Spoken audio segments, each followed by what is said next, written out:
AK ബാലന്റെ വിവാദ പ്രസ്താവനയെ ചൊല്ലി CPM-ൽ ഭിന്നത ഉടലെടുത്തിരിക്കുന്നു എന്ന വാർത്തകളാണ് വന്നുകൊണ്ടിരിക്കുന്നത്. നമുക്കറിയാം, ഇന്നലെ ഇതേ സമയമാണ് മുഖ്യമന്ത്രി വാർത്താസമ്മേളനത്തിൽ ഈ വിഷയവുമായി ബന്ധപ്പെട്ടുള്ള പ്രതികരണങ്ങൾ നടത്തിയത്. മുഖ്യമന്ത്രി AK ബാലനെ പൂർണ്ണമായും ന്യായീകരിക്കുകയാണ് ചെയ്തത്. ബാലൻ പറഞ്ഞത് അസംബന്ധമാണ് എന്നതാണ് പക്ഷേ MV ഗോവിന്ദൻ പറയുന്നത്. നേതൃതലത്തിലെ ഈ ഭിന്നത വളരെ പ്രകടമാകുമ്പോഴും ആലോചിച്ചുറപ്പിച്ച പ്രതികരണമാണ് മുഖ്യമന്ത്രി നടത്തിയത് എന്നത് വ്യക്തമാണ്. നിയമസഭാ തെരഞ്ഞെടുപ്പ് നയിക്കുന്നത് മുഖ്യമന്ത്രിയാണ്. അതിൽ കൃത്യമായ ലക്ഷ്യങ്ങളോടെയാണ് ഈ വിഷയങ്ങളെല്ലാം ചർച്ചയാക്കുന്നത് എന്നതാണ് നമുക്ക് മനസ്സിലാക്കാൻ കഴിയുന്നത്. ഈ സാഹചര്യങ്ങൾ മുന്നിൽ കണ്ടുകൊണ്ടുള്ള പ്രതികരണങ്ങൾ പ്രതിപക്ഷത്തിന്റെ ഭാഗത്തു നിന്നും ഉണ്ടാകുന്നുണ്ട്. അതുകൊണ്ട് തന്നെ ഇന്നലെ മുഖ്യമന്ത്രി മറുപടി പറഞ്ഞു തീർത്തുവെങ്കിൽ പോലും അതിലുള്ള കൂടുതൽ ചർച്ചകളാണ് ഇന്ന് നമ്മൾ കണ്ടുകൊണ്ടിരിക്കുന്നത്. അപ്പോൾ അതിൽ വിശദമായി തന്നെ നമുക്ക് പരിശോധിക്കാം.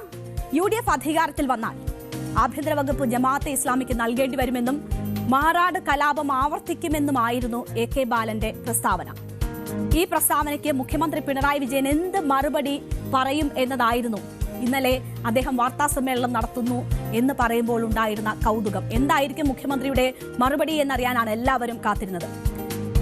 മുഖ്യമന്ത്രി AK ബാലനെ തള്ളിയില്ല എന്ന് മാത്രമല്ല, പിന്തുണയ്ക്കുന്ന ന്യായീകരിക്കുന്ന പ്രതികരണമാണ് മുഖ്യമന്ത്രിയിൽ നിന്ന് ഉണ്ടായത്. വർഗീയത പറയുന്നവർ ആരായാലും അവരെ എതിർക്കുമെന്നും കേരളത്തിന്റെ പഴയകാല അനുഭവങ്ങൾ ചൂണ്ടിക്കാട്ടിയാണ് ബാലൻ സംസാരിച്ചതെന്നുമാണ് മുഖ്യമന്ത്രി വ്യക്തമാക്കിയത്. കേരളത്തിന്റെ മുൻകാല അനുഭവങ്ങൾ വെച്ച് നോക്കുമ്പോൾ വർഗീയ ധ്രുവീകരണം എങ്ങനെയാണ് സംഭവിക്കുന്നതെന്ന് വ്യക്തമാണ് എന്ന് മുഖ്യമന്ത്രി പറഞ്ഞു. ഇന്നത്തെ കേരളമല്ല അന്നുണ്ടായിരുന്നത് എന്ന യാഥാർത്ഥ്യമാണ് AK ബാലൻ ഓർമ്മിപ്പിച്ചത് എന്ന് പറഞ്ഞുകൊണ്ടാണ് മുഖ്യമന്ത്രി AK ബാലനെ പിന്തുണച്ചത്.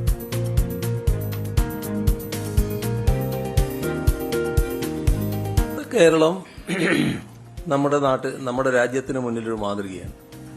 അതായത് വർഗീയ സംഘർഷങ്ങളില്ല, വർഗീയ കലാപങ്ങളില്ല. എന്നാൽ അതിൽ നിന്ന് വ്യത്യസ്തമായ ചിത്രം കേരളത്തിലുണ്ടായിരുന്നു. അതാണ് സഖാവ് AK ബാലൻ ഓർമ്മിപ്പിച്ചത് എന്നാണ് ഞാൻ കരുതുന്നത്. ഇപ്പോൾ മാറാട് കലാപത്തെക്കുറിച്ച് പറഞ്ഞല്ലോ, അതിനിഷ്ഠുരമായ ഒരു കലാപമായിരുന്നല്ലോ അത്. ആ കലാപം നടന്നതിന് ശേഷം അന്നത്തെ മുഖ്യമന്ത്രി അവിടെ സന്ദർശിക്കാൻ പോവുകയാണ്. അപ്പോൾ ഒരു സംഘം, അത് RSS ആണ്, അവര് നിബന്ധന വെക്കുന്നു,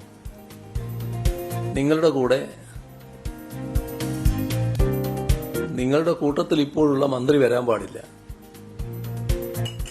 അത് എല്ലാവർക്കും അറിയാം, കുഞ്ഞാലിക്കുട്ടിയായിരുന്നു. AK ആന്റണി അങ്ങോട്ട് പോകുമ്പോൾ കുഞ്ഞാലിക്കുട്ടിയെ കൂടെ കൂട്ടിയില്ല. ഇവരുടെ അനുവാദം വാങ്ങിക്കൊണ്ട് പോകുന്ന അവസ്ഥയാണ് ഉണ്ടായത്. UDF-ന്റെ നിലപാടുകളുടെ ഭാഗമായാണ് വർഗീയ പ്രശ്നങ്ങൾ ആളിക്കത്തുന്ന നിലയുണ്ടായത്. അതിന്റെ ഭാഗമായി UDF ഈ പറയുന്ന തരത്തിൽ ഒരു നിലയുണ്ടായാൽ എന്തായിരിക്കും എന്നതാണ് സഖാവ് ബാലൻ പറയാൻ ശ്രമിച്ചത് എന്നാണ് ഞാൻ കരുതുന്നത്. അപ്പോ ഇത് പറഞ്ഞുകൊണ്ട് AK ബാലൻ എന്താണോ പറഞ്ഞത് അതിനെ വിശദീകരിച്ചും അതിനെ ന്യായീകരിച്ചുമാണ് മുഖ്യമന്ത്രി ഇന്നലെ സംസാരിച്ചത്. അതേസമയം ബാലൻ പറഞ്ഞത് അസംബന്ധമാണ് എന്നതാണ് തിരുവനന്തപുരം ജില്ലാ കമ്മിറ്റിയിൽ MV ഗോവിന്ദൻ പറഞ്ഞത്. ഇതിന് തീർത്തും വിരുദ്ധമായ നിലപാടാണല്ലോ മുഖ്യമന്ത്രി പറഞ്ഞത്. അതുകൊണ്ട് തന്നെ ഈ ഭിന്നത പാർട്ടിയിൽ ഉണ്ട്. ആ ഭിന്നത താഴെത്തട്ട് വരെയും പ്രതിഫലിക്കുന്നു. അതും നമ്മൾ കണ്ടു. അതെങ്ങനെയെന്ന് ചോദിച്ചാൽ AK ബാലനെതിരെ പാലക്കാട് ജില്ലാ കമ്മിറ്റി യോഗത്തിൽ രൂക്ഷ വിമർശനമാണ് ഉണ്ടായത്. അപ്പോൾ ജമാഅത്തെ ഇസ്ലാമിക്കെതിരായ പ്രസ്താവന ഒഴിവാക്കണമായിരുന്നു എന്നും AK ബാലൻ വാ തുറന്നാൽ പാർട്ടിക്ക് വോട്ട് പോകുന്ന സാഹചര്യമാണ് എന്നുപോലും അവിടെ വലിയ വിമർശനമുണ്ടായി. മാത്രവുമല്ല, ഈ ചുമതലയൊന്നുമില്ലാത്ത AK ബാലൻ എന്തിനാണ് ഇങ്ങനെ മാധ്യമങ്ങളെ കാണുന്നത്, അബദ്ധ പ്രസ്താവനകൾ നടത്തി പാർട്ടിയെ പ്രതിസന്ധിയിലാക്കുന്നത് ഇവർക്ക് മാധ്യമങ്ങളെ കാണാതിരുന്നുകൂടെ എന്ന ചോദ്യങ്ങൾ വരെ അവിടെ ഉയർന്നു. തെരഞ്ഞെടുപ്പ് സമയത്ത് ഇത്തരം പ്രസ്താവനകൾ ഒഴിവാക്കണമെന്നും യോഗം ആവശ്യപ്പെട്ടു. അപ്പോൾ മുഖ്യമന്ത്രിയുടെ വിശദീകരണത്തിന് ശേഷവും AK ബാലൻ പറഞ്ഞത് പറയാൻ പാടില്ലാത്ത കാര്യമാണ് എന്ന് വാദിക്കുന്നവർ, അങ്ങനെ കരുതുന്നവർ ആ പാർട്ടിക്കകത്തുണ്ട് എന്നത് വളരെ വ്യക്തമാണ്. പക്ഷേ മുഖ്യമന്ത്രിയോ AK ബാലനോ അത് ഏതെങ്കിലും അബദ്ധത്തിൽ പറഞ്ഞുപോയ കാര്യമല്ല. അത് കൃത്യമായത് മുഖ്യമന്ത്രിയുടെ വിശദീകരണത്തോടു കൂടി തന്നെയാണ്. മാറാട് കലാപകാലത്ത് AK ആന്റണി സ്വീകരിച്ച നമുക്കിപ്പോ ദൃശ്യങ്ങളിൽ കാണാം, തന്ത്രിയെ ഇപ്പോൾ വൈദ്യപരിശോധനയ്ക്ക് കൊണ്ടുപോകാനുള്ള നീക്കം നടക്കുന്നു എന്നതാണ് ഞാൻ മനസ്സിലാക്കുന്നത്. ക്രൈംബ്രാഞ്ച് ഓഫീസിൽ നിന്ന് പുറത്തേക്ക് കൊണ്ടുവരുന്നു എന്ന വിവരം ലഭിക്കുന്നു. നേരത്തെ രാവിലെ കസ്റ്റഡിയിൽ എടുത്ത തന്ത്രി കണ്ഠരര് രാജീവരെ മണിക്കൂറുകൾ ചോദ്യം ചെയ്തതിനു ശേഷമാണ് ഉച്ചയ്ക്ക് ശേഷം SIT അറസ്റ്റ് രേഖപ്പെടുത്തിയത്. ഇപ്പോൾ വൈദ്യപരിശോധനയ്ക്കായി കൊണ്ടുപോകുന്നു എന്നതാണ് മനസ്സിലാകുന്നത്. VV അരുണിനെ കിട്ടിയാൽ നമുക്ക് കൂടുതൽ വിശദാംശങ്ങളിലേക്ക് കടക്കാം. വൈദ്യപരിശോധനയ്ക്ക് ശേഷം കൊല്ലത്തെത്തി റിമാൻഡിൽ വാങ്ങും എന്നതാണ് മനസ്സിലാക്കുന്നത്. കൊല്ലത്ത് കോടതിയിൽ എത്തിച്ച് റിമാൻഡിൽ വാങ്ങുമെന്നതാണ് മനസ്സിലാക്കുന്നത്. VV അരുണിലേക്ക് വരാം. എന്തായാലും ഇപ്പോൾ തന്ത്രിയെയും കൊണ്ട് അന്വേഷണ ഉദ്യോഗസ്ഥരുടെ വാഹനം അവിടെ നിന്ന് പുറപ്പെട്ടിരിക്കുകയാണ്. ജനറൽ ആശുപത്രിയിലേക്കാണോ പോകുന്നത് എന്നതാണ് അറിയേണ്ടത്.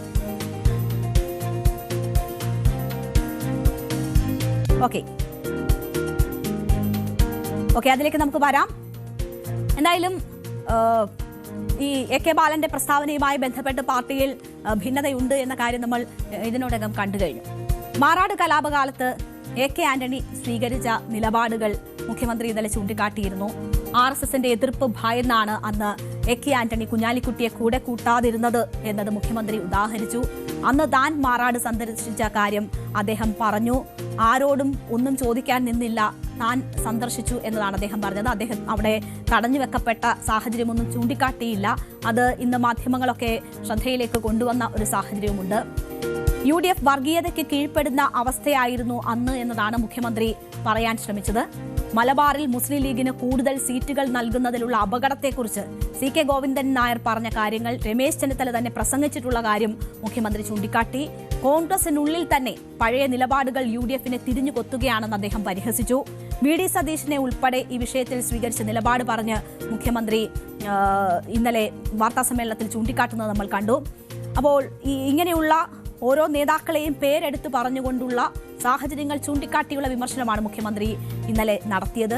അതുകൊണ്ട് തന്നെ ഇന്ന് ഇതിന് മറുപടിയുമായി രമേശ് ചെന്നിത്തല രംഗത്ത് വന്നു. മലബാറിൽ മുസ്ലിം ലീഗിന് കൂടുതൽ സീറ്റ് കൊടുക്കുന്നതിനെതിരെ കോൺഗ്രസ് നേതാവ് CK ഗോവിന്ദൻ നായർ പറഞ്ഞതിനെ പിന്തുണച്ചിരുന്ന നേതാവാണ് എന്ന വിമർശനത്തിനായിരുന്നു രമേശ് ചെന്നിത്തല മറുപടി നൽകിയത്. CK ഗോവിന്ദൻ നായരുടെ അനുസ്മരണ ചടങ്ങിൽ അദ്ദേഹത്തിന്റെ നിലപാട് താൻ പ്രസംഗിക്കുകയാണ് ചെയ്തത്. CK ഗോവിന്ദൻ നായർ പറഞ്ഞത് അന്നത്തെ സാഹചര്യമാണ്, അതിനിന്ന് എന്ത് പ്രസക്തി എന്നതാണ് രമേശ് ചെന്നിത്തല അക്കാര്യവുമായി ബന്ധപ്പെട്ട് ചോദിച്ചത്. മാറാട് കലാപം കേരളത്തിന് ഏറ്റ മുറിവാണെന്നും ആ മുറിവിൽ മുളവ് പുരട്ടുകയാണ് മുഖ്യമന്ത്രി ചെയ്യുന്നത് എന്ന ഒരു വിമർശനം കൂടി രമേശ് ചെന്നിത്തലയുടെ ഭാഗത്തു നിന്നുമുണ്ടായി. BJPക്കും RSSനും ചെയ്യാൻ പറ്റാത്ത ജോലിയാണ് മുഖ്യമന്ത്രി എടുക്കുന്നത് എന്നതുകൂടിയാണ് ഇന്ന് രമേശ് ചെന്നിത്തല പറഞ്ഞത്. നാട്ടിൽ വർഗീയമായ ചേരിതിരിവുണ്ടാക്കാൻ വേണ്ടിയാണ്. ഇത് BJPയുടെ സ്വരത്തിലാണ് അദ്ദേഹം സംസാരിക്കുന്നത്. എന്താണ് BJP പറയുന്നത്, അതേ സ്വരത്തിലും അതേ ഭാഷയിലാണ് AK ബാലൻ സംസാരിക്കുന്നത്. കേരളത്തിൽ ആദ്യമായിട്ടല്ല UDF ഗവൺമെന്റ് അധികാരത്തിൽ വന്നിട്ടുള്ളത്. അന്ന് UDF ഗവൺമെന്റ് അധികാരത്തിൽ വന്നപ്പോഴൊക്കെ ഞങ്ങൾ എടുത്തിട്ടുള്ള നിലപാടുകളും സമീപനങ്ങളും കേരളത്തിലെ ജനങ്ങൾക്ക് അറിയാവുന്നതാണ്. ഇപ്പോൾ ഈ പ്രചരണം നടത്തുന്നത് BJPക്ക് വേണ്ടിയാണ്. BJPയെ സഹായിക്കാൻ വേണ്ടിയാണ് ഈ നിലപാട് ഇപ്പോൾ അവർ സ്വീകരിക്കുന്നത്.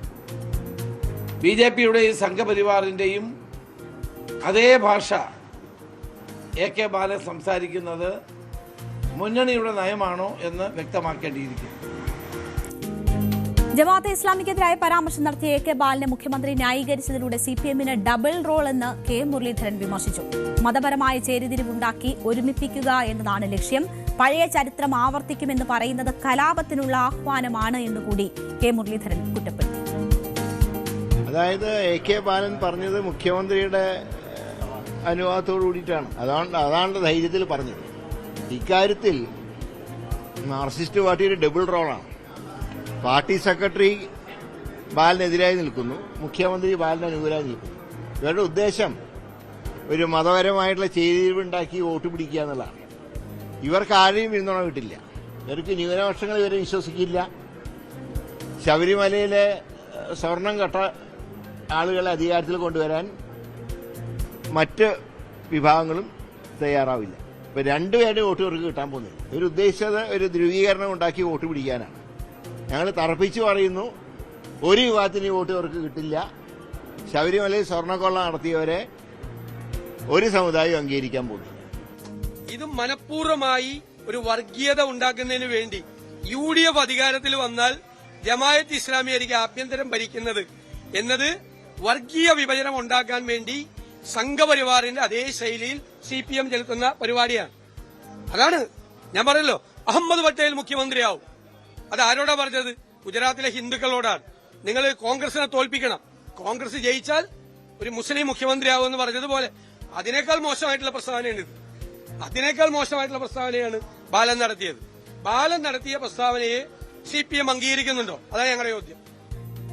എന്തായാലും പ്രതിപക്ഷ നേതാവ് കഴിഞ്ഞ ദിവസം നടത്തിയ പ്രതികരണമാണ് നമ്മൾ കണ്ടത്. അത് വർഗീയത സൃഷ്ടിക്കാനുള്ള, ഭിന്നിപ്പുണ്ടാക്കാനുള്ള ബോധപൂർവമായ ശ്രമമാണ് എന്നതാണ്. അത് ബാലൻ പറഞ്ഞതിനെ എല്ലാവരും പിന്തുണയ്ക്കുന്നുണ്ടോ എന്നൊരു ചോദ്യം കൂടി പ്രതിപക്ഷ നേതാവ് ചോദിച്ചിരുന്നു. അതിനാണ് മുഖ്യമന്ത്രി ഉൾപ്പെടെയുള്ളവർ അതിനോടുള്ള പ്രതികരണം നടത്തിയത്. അതേസമയം CPM സംസ്ഥാന സെക്രട്ടറി വ്യത്യസ്തമായ ഒരു നിലപാടാണ് ഈ വിഷയവുമായി ബന്ധപ്പെട്ട് സ്വീകരിച്ചത്. ആ രീതിയിലുള്ളൊരു ഭിന്നത പാർട്ടിയിലുണ്ട് എന്നത് വളരെ വ്യക്തമാണ്. കോൺഗ്രസ് എന്തായാലും ആ വിഷയത്തിൽ ശക്തമായ നിലപാടും എടുത്ത് മുന്നോട്ട് പോവുകയാണ്. ഇതൊക്കെ തെരഞ്ഞെടുപ്പ് മുന്നിൽ കണ്ടുള്ള തന്ത്രങ്ങളാണ് എന്ന കാര്യത്തിൽ നമുക്കൊരു സംശയവുമില്ല. നേതാക്കൾ പയറ്റുന്നത് തെരഞ്ഞെടുപ്പ് മുന്നിൽ കണ്ടുള്ള തന്ത്രങ്ങളാണ്. AK ബാലന്റേത് ഒരു ഒറ്റപ്പെട്ട തന്ത്രവുമല്ല. ന്യൂനപക്ഷ സമുദായത്തിന്റെയും ഭൂരിപക്ഷ സമുദായത്തിന്റെയും വോട്ട് നഷ്ടപ്പെട്ടു LDFന് എന്നതൊരു യാഥാർത്ഥ്യമാണ്. അതാണ് തദ്ദേശ തെരഞ്ഞെടുപ്പിൽ അവർക്ക് നേരിട്ട തിരിച്ചടിയുടെ പ്രധാനപ്പെട്ട കാരണം. അപ്പോൾ ഈ സാഹചര്യത്തിൽ ന്യൂനപക്ഷ വോട്ടുകളിൽ ഒരു വിഭാഗത്തിനെങ്കിലും ഒപ്പം നിർത്താനുള്ള ചില തന്ത്രങ്ങളാണ് മുഖ്യമന്ത്രി നടത്തുന്നത് എന്ന കാര്യത്തിൽ സംശയമില്ല. മുഖ്യമന്ത്രിയാണ് ഈ തെരഞ്ഞെടുപ്പിനെ മുന്നിൽ നിന്ന് നയിക്കുന്നത്, തന്ത്രങ്ങൾ ആവിഷ്കരിക്കുന്നത്. 110 എന്നൊരു ലക്ഷ്യം മുന്നോട്ട് വെച്ചിരിക്കുന്നത് മുഖ്യമന്ത്രിയാണ്. അപ്പോൾ അതിലേക്ക് എത്താനുള്ള ചില തെരഞ്ഞെടുപ്പ് തന്ത്രങ്ങളായി വേണം നമ്മൾ ഇതിനെ കാണാൻ. ജമാഅത്ത് വിഷയം ആവർത്തിച്ച് പറഞ്ഞുകൊണ്ട് അതിനാണ് മുഖ്യമന്ത്രി ശ്രമിക്കുന്നത്. ന്യൂനപക്ഷ വിഭാഗത്തിന്റെ വോട്ടും ഭൂരിപക്ഷ വിഭാഗത്തിന്റെ വോട്ടും പിടിച്ചു നിർത്താൻ പറ്റുമോ എന്ന ഒരു ശ്രമം ആണ് നടക്കുന്നത്.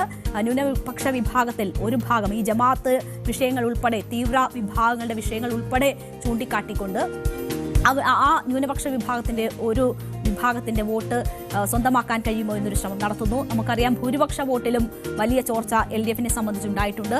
അത് BJPയിലേക്ക് പോകുന്ന സാഹചര്യം പലയിടങ്ങളിലും ഉണ്ടായിട്ടുണ്ട്. അത് LDF തന്നെ തിരിച്ചറിയുന്ന ഒരു സാഹചര്യമുണ്ട്. അപ്പോൾ ആ വോട്ടുകൾ തങ്ങളിൽ തന്നെ ഉറപ്പിച്ചു നിർത്തുക എന്ന ഒരു ലക്ഷ്യം കൂടി ഇതിലുണ്ട്. AK ആന്റണി ഉൾപ്പെടെയുള്ളവർ നടത്തിയിട്ടുള്ള പരാമർശം മുഖ്യമന്ത്രി ചൂണ്ടിക്കാട്ടുന്നതിലൂടെ കോൺഗ്രസ് മൃദുഹിന്ദുത്വ നിലപാടുകൾ സ്വീകരിച്ചിരുന്ന സാഹചര്യങ്ങൾ കൂടി ഉയർത്തിക്കാട്ടുകയാണ് മുഖ്യമന്ത്രി ചെയ്തിരിക്കുന്നത്.